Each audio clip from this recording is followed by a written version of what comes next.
अस्सलाम वालेकुम, आप देख रहे हैं के न्यूज एचडी। मैं हूं हारिस अनीशा गिलानी। चलते हैं आज की अहम खबरों की तरफ। खबरों का सिलसिला आगे बढ़ाते हुए रुक करेंगे लाहौर का।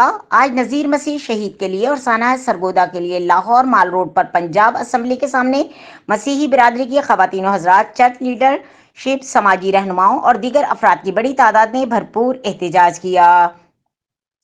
इस पुरअमन एहतजाज से bishop doctor Azad Marshall, bishop Abraham Azeem Daniel, पादरी मजीद एबल, पादरी इरशाद जान, पादरी Emmanuel Khokhar, Peter Jacob, Asher Sarfraz और साजिद क्रिस्टोफर और मुस्लिम उलमा ने खिताब किया। मीडिया ने इस पुरअमन एहतजाज की भरपूर कवरेज की।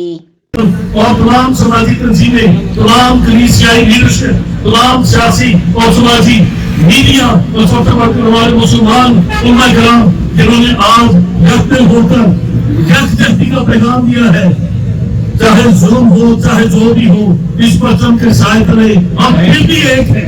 हमारी मोहब्बत, हमारी वफादारी अपने मुल्क पाकिस्तान से है, लेकिन आज पाकिस्तान की फौज के लिए, आज पाकिस्तान की हुकूमत के लिए, आज पाकिस्तान की अदलिया के लिए, आज पंजाब पुलिस के लिए ये लम्हा फिक्रिया है कि इन सब के होते हुए भी पैर दर पैर पंजाब में ऐसे वाक़या क्यों हो रहे हैं। खुदावंद आप सबका हामी और नासर हो। पाकिस्तान जिंदाबाद। बहुत शुक्रिया। मजीद खबरों और अपडेट्स के लिए हमारे साथ रहिएगा। तब तक के लिए अपना ख्याल रखिएगा। अल्लाह हाफ़िज़।